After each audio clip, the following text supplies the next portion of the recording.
मोदोमा मोजां जायो एसे मुलि हिसाबै बाहायोमोन बिसोर दानि बायदि सा लोङा बिसोरखौ मुलि हिसाबै बाहायोमोन जे लोंनानै मोजां मोनो बेखौ लोंनानै बिनि बिलाइखौ फुदुंनोबा दैयाव फुदुंनानै लोङोब्ला मोजां जायो बे हिसाबै बिसोरखौ लाबोफादों बिसोर बिनि 1000-2000 बोसोरनि उनावसो जेब्ला ब्रिटिशफ्रा फैयो ब्रुस ब्रादार्स बिदा फंबाय सानै ब्रुस होननाय दङ बिसोर डिब्रुगड़आव नुबाय बिसोर साहा बिफां बेखौ आलिपुराव फाथायहरबाय जे एक्चुअली साहा बिफां नङा होननानै जे बटानिकेल गार्डेन्स अफ इन्डिया केलकातानिफ्राय बिदि सार्टिफाइड खालामबाय हो बे साहा बिफां बियो बेखौ चाइनानिफ्राय लाबोनाय सोरबा बेखौ थिग नङा खिन्थु दासो उनाव मिथिबाय जोङो बर'फ्रानो लाबोदों बे साहाखौ प्रथम डिब्रुगड़ थिङै तिनसुकिया थिङै बै दिबां भेलि खाथि थिङै बेखौ गायना लादोंसो गावसोरनि थाखाय बे मोनसे साहाखौ बर'फ्रानो लाबोदों मोनसेया मा लाबोदों एम्फौ बे जोंनि सि जोमग्राखौ मा होनोमोनलाय जोङो इन्दि सि एम्फौ बेखौ जोङो बिलाइ जाहोयो माबा बिलाइ मोनलाय बियो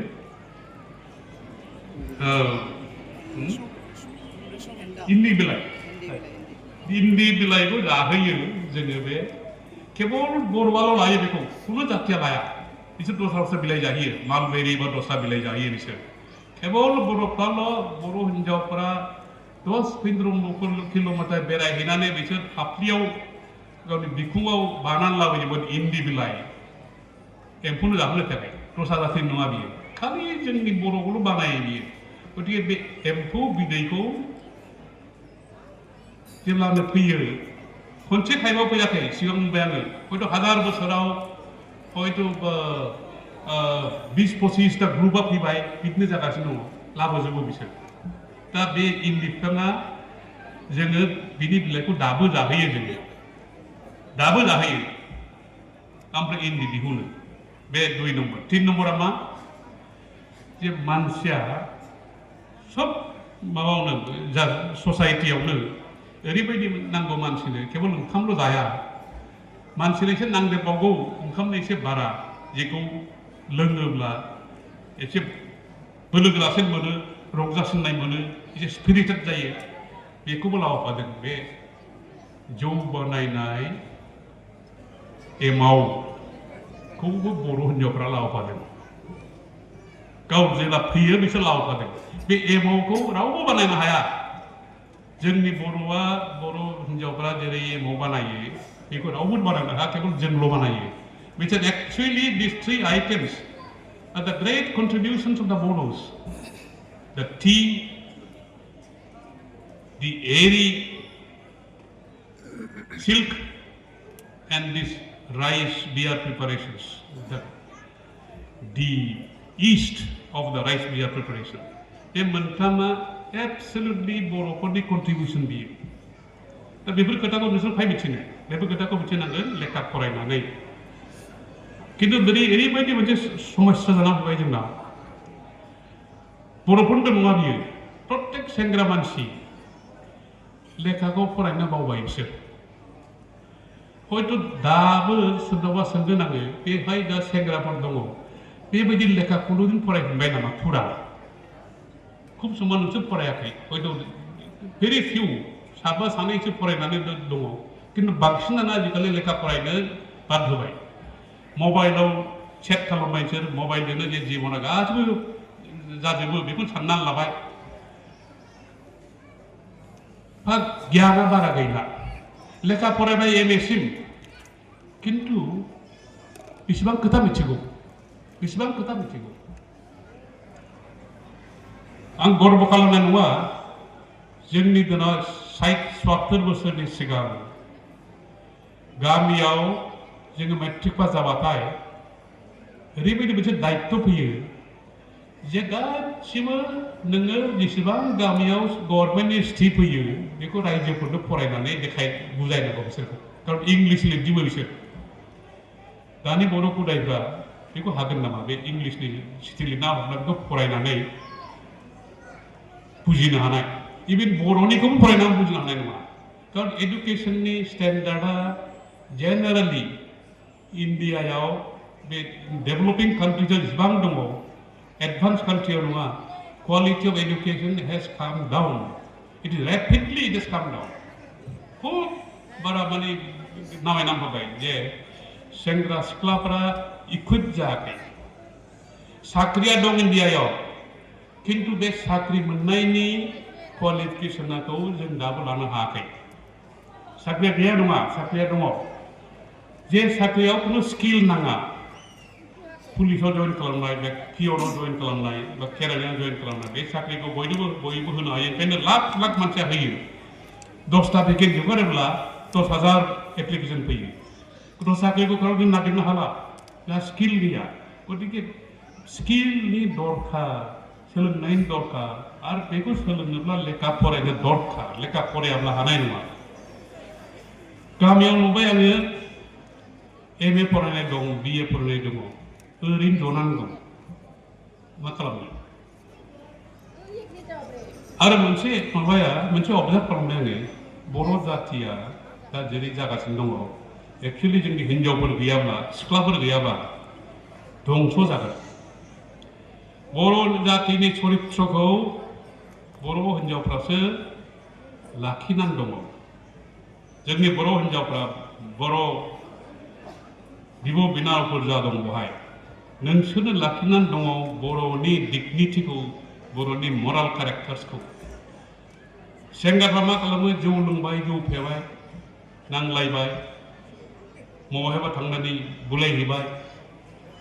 किन्तु जोंनि सिख्लाफ्रा दाबो थिगैनो दङ 99% जोंनि बर' सिख्लाफ्रा दाबो जौ लोङा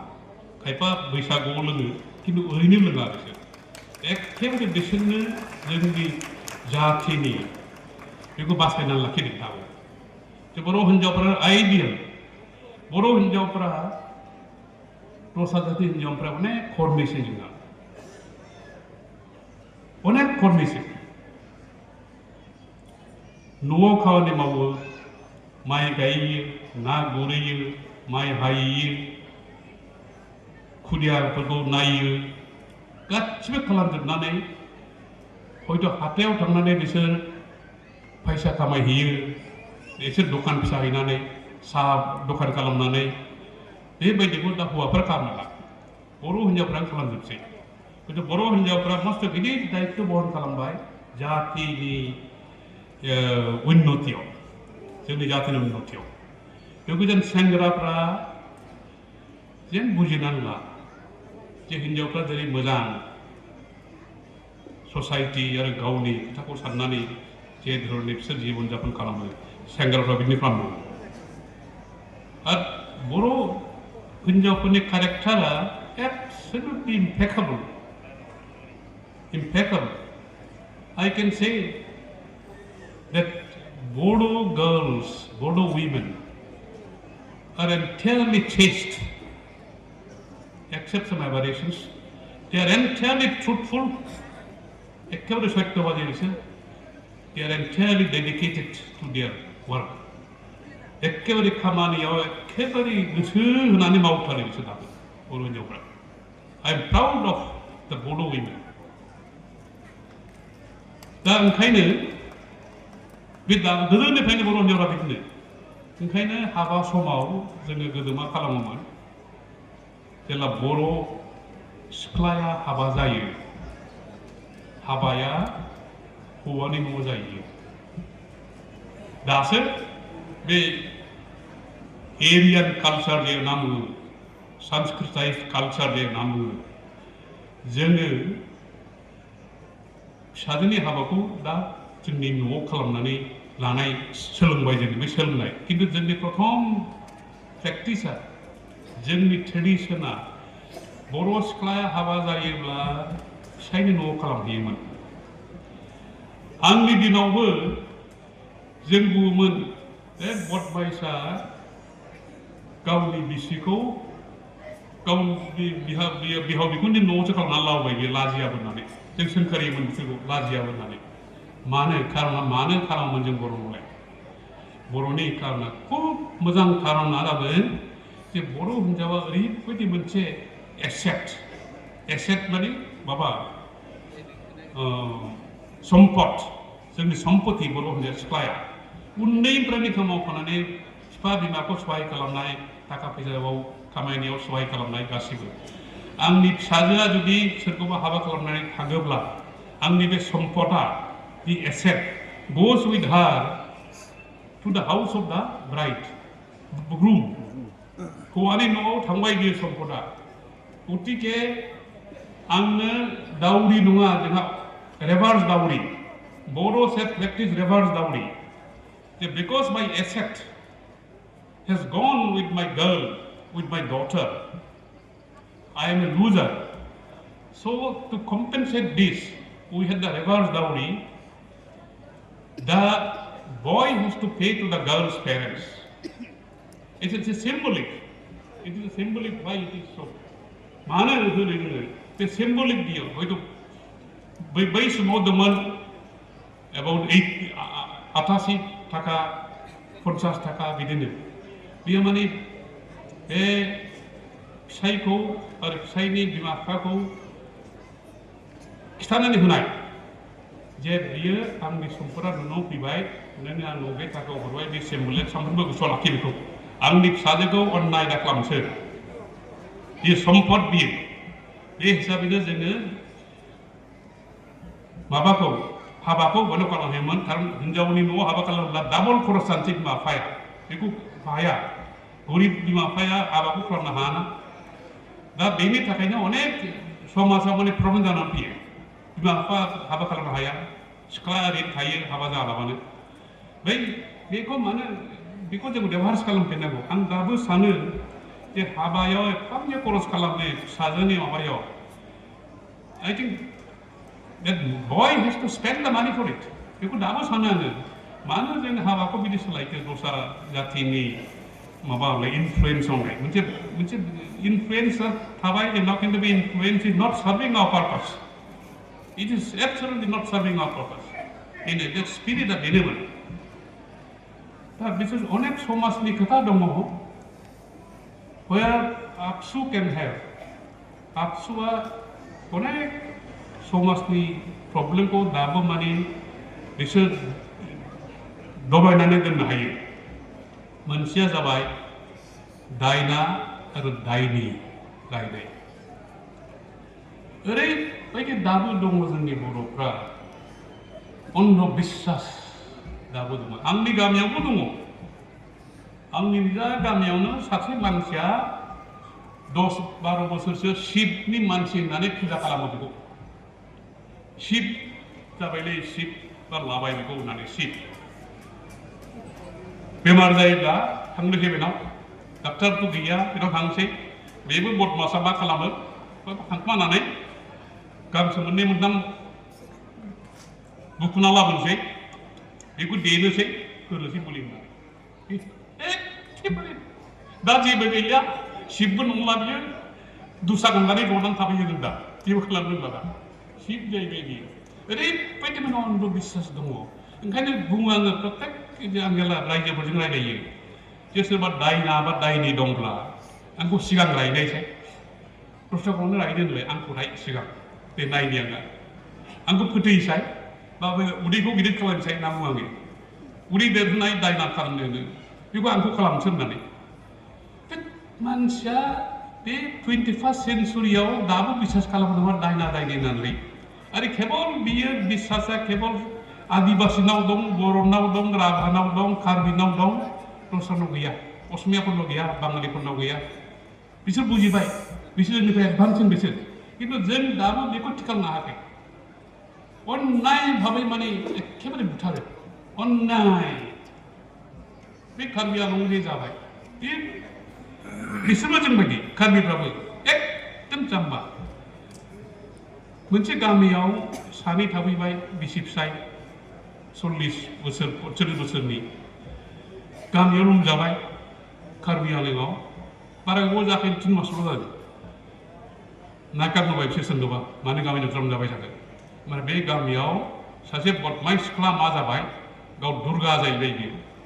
आं दुर्गा जन्म जाफैबाय आं बहाय बेखौ नायखांहोबाय दुर्गाखौ नायखांबाय दुर्गा बुंबाय बे गामियाव जेसेबां बेमार जादों नैबे फैनाय मानसिफ्रा गोदान मानसिफोरा बिसोरनो खालामजोबदों दायना दायनि बिसि फिसाय नांबाय हाब्बाब गामिनि बाथ्रा जाबाय बेखौ सारायनांगौ मन्दिराव लांदोंथ' मन्दिराव लांनानै सिथारहैनोसै होनना जाहैबाय ओमफ्राय बे दुर्गा सिख्लाबो थांफासै थांफानानै जाहैबाय बियो मन्दिराव नङा बिसोरखौ न'आव लांदिनि न'आव लांनानै सिथारहैदि जाहैबाय न'आव लाबोखांबाय बिसि फिसायखौ दिन दुपुरा बेबायदि समायावनो बेखौ बुथारथारसै पुलिसा सौहैस्लाबाखसै ओमफ्राय पुलिसा थांनानै सारा गामिनि मानसिखौ एरेस्ट खालामजोब्बाय बेयो मोनसे माबा नङा बियो 21st सेन्चुरियाव बिदि ससाइटिया थानो हायो नामा जोंनियावबो बिदिनो बर' कार्बि राभा खुनु डिफारेन्स गैया किन्तु जा कचफोर दंमोन कच जोंजों फैफानाय कच काछारि बिसोरो बे बर'नि माबाखौ सोलायनानै सिस्टेम प्रथाखौ सोलायनानै खालामला बिदि दायना दायनिखौ गैलास्रा दा कचफ्रा हयथ' बेंगलि स्पिकिं जाबाय एसामिस स्पिकिं जाबाय गावसिनि भाषा गैलिया किन्तु जोंना भाषा दं दाबो जोंनाव किन्तु बे अन्धबिश्वासा दाबो खाराखै बेखौ खारहोनांगौ जे सेंग्रा आरो सिख्लाया बेखौ खारहोथारनांगौ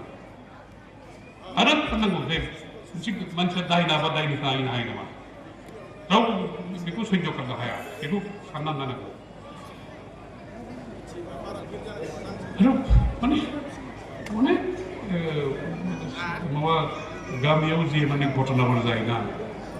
आसरित मोनो आङो जे आंनि गामियाबो जे ओरैबायदिमोन माने ओरैबायदि गाज्रि जे रन्जित शेखर मुसाहारिनि गामिनि मानसिफ्रा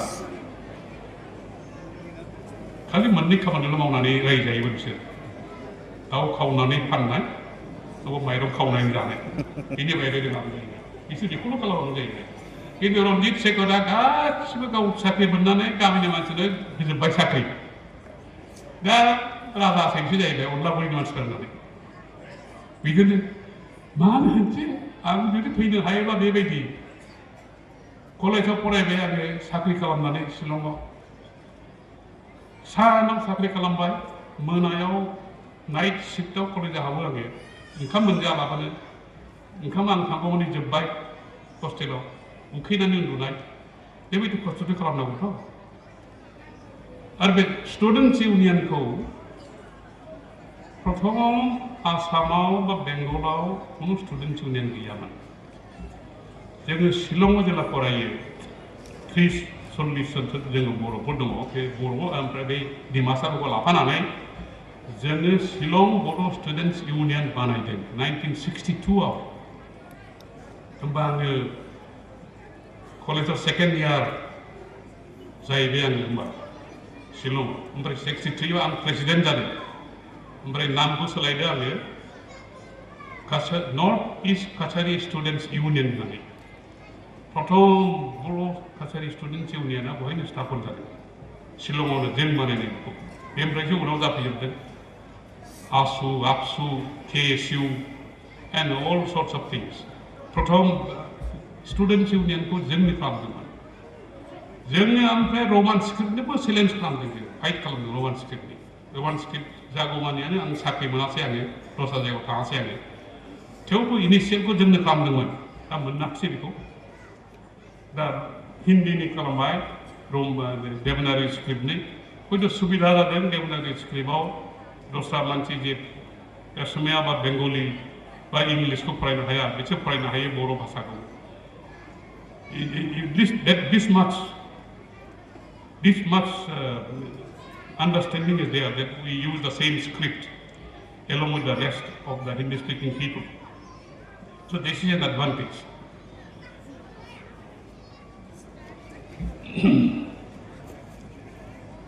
बेनिफ्राय व्यक्तिगत जीवनाव आंहा दा लुबैनाय जेबो गैला जेसेबां गोजौआव थांनो हायोमोन आं थांनो नागिरदोंमोन आङो बेनिफ्राय जौसिनाव थांबाय आङो गभर्नर हिसाबै आङो जिउआव जे गभर्नर जागोन बेखौ सानाखैमोन आङो आंहा मोनसे माने जिबनाव मस्त गिदिर भुल खालामनाया जाबाय जे गभर्नर जाखांनानै 2014आव आं सानबाय ठीक आसे आंहा पलिटिक्सआव एक्सपिरियेन्स जायाखै दाबो पलिटिक्सनि एक्सपिरियेन्सखौ लानोसै आं सानबाय इलेक्सन बानायबाय आङो MP नि थाखाय आंनि बिसिया बारे बारे बुंनांगौ why are you going to contest election? You are going to be absolutely distressed. It's a wrong decision. Mumbai Tabanko, don't do it, don't do it, don't do this one. Ani bisko mane akhya ge, rauko mane contest kalamne ge. Jibonau, eripede obekota banse biyangni. Ekkebare khub anse dukhu mannai लाजि नांथावथाव अभिज्ञता जे कोनो दिन जीवनाव रावनिफ्राय जेबो बियाखै आङो 1 टाका रावनिफ्राय जेबो लायाखै आङो 10-15 हाजार मानसिनो आंनि 40 बोसोर जेला आइपिएस आव दंमोन साख्रि होबाय आङो बर'नो बांसिन हारसा दस्रा जातिनो होजोबबाय आङो but it must be about 15-20,000 paramilitary versus out. They BLT ni मानसिफोर जेला माबायो सारेन्डार खालामो CRP, BSF, ITBP, CIS आव साख्रि होनाया आंसो बे समाव आं DG BSF बे समाव ओमफ्राय बर'फ्रा माने आसरित धरननि माने बर'फ्रा मोनसे ग्रुप 100 जना बेसेबा BLT नि बिसोरखौ ट्रेनिंआव फाथायहरबाय चुराचानपुराव एफाबां गलमान नङा बे समाव ट्रेनिं टु पुलिसनि ट्रेनिं एसे फिट जानांगौ एसे बोलोगोरा जानांगौ फोरोङो बिसोरखौ आंबो एसे आइपिएस अफिसार हिसाबै जोंबो खालामदों बिदिखौ एक्सारसाइज खालामनांगौ ड्रिल खालामनांगौ 100 जन बेसेबा खुदियाफ्रा खारबोबाय ट्रेनिंखौ माबा लाबानो सरासनस्रा खालामनाय न'आव खारनो होबाय ओमफ्राय बिसोरखौ सन्दन आरो हाग्रामा मोना मन्थ्रि बिसोरखौ खिथाहरबाय आङो दै नोंसिनि मानसिफ्रा मा जाखो खारबाय अपमान नाङा असनमान बे होननानै फाथायहरफिनबाय बिसोर हमै बे खारनाय मानसिफोर खायफा थांथारसै बे खस्थ' खालामनानै फैथारो जे साख्रि मोनबाय मोजां बेखौ दा बे आंनि बे इलेक्सन कन्टेस्ट खालामनाया बे समाव जे आं थांनानै बेयो भट दिबा माने बेखौनो लाजिबाय आङो खुनु दिन जिबनाव रावनिफ्राय बिदिबो बियाखै आङो खुनु दिन जिबनाव आंनि सिगाङाव रावबो आंखौ आंनि सिगाङाव फैनानै बुंनो हायाखै जे सार नोंनो थाखा नांगौ नामा जों घुस होनोसै होननानै 4,000 जे होनो नागिरोमोन जोनानै हरनो नागिरदों बिसोर जोथारनानै केवल बेवहायल' नङा even in Kerala when I was IG, DIG केरेलायाव जोङामोन जेरावखि साख्रि मावोमोन आं खुनु दिन खुनु मानसिनिफ्राय थाइसेबो थाखा लायाखै आङो फ्रि आं जेसेबां साख्रि होनो हादों बा जे सुबिदा होदों फ्रि खिन्थु नैबे इलेक्सनाव बियो नांबाय आङो आरो बिसोर मा बियो उल्था आंनिफ्राय थाखा बियो खुनु इलेक्सन गैला आजिखालि थाखा सारा एखेबारे खुनु इलेक्सन गैया केवल मोननै मोनथाम स्टेटआव जेराव भटार्सफोरानोखि खुब हजा लाइक केरेलायाव खुनु केन्डिडेटआ थाखा बिनो हाया जै थाखा बिगोन इमिडिएटलि मिडियायाव प्रसार जागोन बियो खिन्थु जेराव दङ बे थाखा बिनाया जि अपमान मोनबाय आङो हाब बे मानसिखौ आं जुदि साख्रि दंब्ला बेखौ जोखारनानै हरदोंमोन आं ओंखायनो समाय आङो जेला मिटिं फिसा मिटिं खालामहैयोमोन आं गिदिर मिटिंथ' खालामनो हाया आंहा थाखा गैया बारे बुंदों आङो ओइ আপুনি যদি মোক ভোট নিদিয়ে মোৰ একো আপত্তি নাই কিন্তু টকা মই নিদিওঁ মোৰ টকাও নাই চাকৰিও মই নিদিওঁ বৰগোৱা बुंदों थाखा दाबि आंनाव दस्रानाव बि नोंसोर होआ नाङा नोंसोर भटखौ नाङा माने असम्भब गाज्रि अभिज्ञता मोनदों आङो बेखौ जोंनियाव आरो बे दिननिफ्राय सानबाय आंनो पलिटिक्सखौ नाङा पलिटिक्स आंनि थाखाय नङा माने लाजिथाव मोनसे एक्सपिरियेन्स बेखौ खालामनो हाया बे मोनसे आंहा रिग्रेट जिबनाव मोनसे रिग्रेट दङ बेनि अनगायै रिग्रेट गैया खुब खस्थ' खालामनानै फैबाय आङो जिबनाव जेरै जे बिदोंमोन बेनो बांसिन मोनबाय आङो जेबो नाङा आरो रिग्रेटआ अनुतापआ बेनो बै इलेक्सनाव मानो कन्टेस्ट खालामखाङो लाजिं सिं बुस्थुनो मानसिनाव भट बिनाय मागिनाय आरो बिसोर सानो ओइ थाखा फैबाय जोंनाव होननानै मोनसे मस्त दुखु खोथाया बर' सेंग्राफ्रानो आंखौ थगायसिनदों जे मानसिखौ साख्रि होदों आङो बिसोरबो फैनानै माने थाखा लांफैदों आंनो सार जों लोगोसे मोनसे बिसास खालामना हरबाय आङो एसे जे माबाखौ खालामनांगौ बे पस्टार टस्टारखौ लगायना ओरैनो क'क्राझारनिफ्राय 12 जन 15 जन सेंग्राफोर स्टुडेन्टफोर फैनानै मोनाबिलियाव फैयो सानफ्रोमबो थाखा बिलाङो उनाव जेला आं एनकुयारि खालामो आं मिथिबाय आंनिफ्राय जि थाखा लांबाय बे बदमासआ मा खालामो हटेलनि रुम लानानै जौ बायनानै दाउ बेदर लाबोनानै लोंनानै बेलासे लोंनानै थाङो केम्पेइनावहाय थांदोंमोन बिदिसो एसे आं सानदों माब्रै बिदि जाखो बर' सेंग्राफोरनि माबानाय कान्डफ्रा लोंनानै मानो बेखौ संस्कारखौ मारै खालामबावनो इट इज करापसन नङा होमबा जे थाखा होनानै भट बायनाया घुस नङा होमबा बियो इट इज ए घुस बेनिफ्राय आराम जायो जोंनि करापसना गतिके प्रथम बन्द खालामनांगौआ जोङो बे लेभेलावनो बन्द खालामनांगौ सोर रायजोफोर बेनो जे गोबाव जोरबाय आङो 80 बोसोर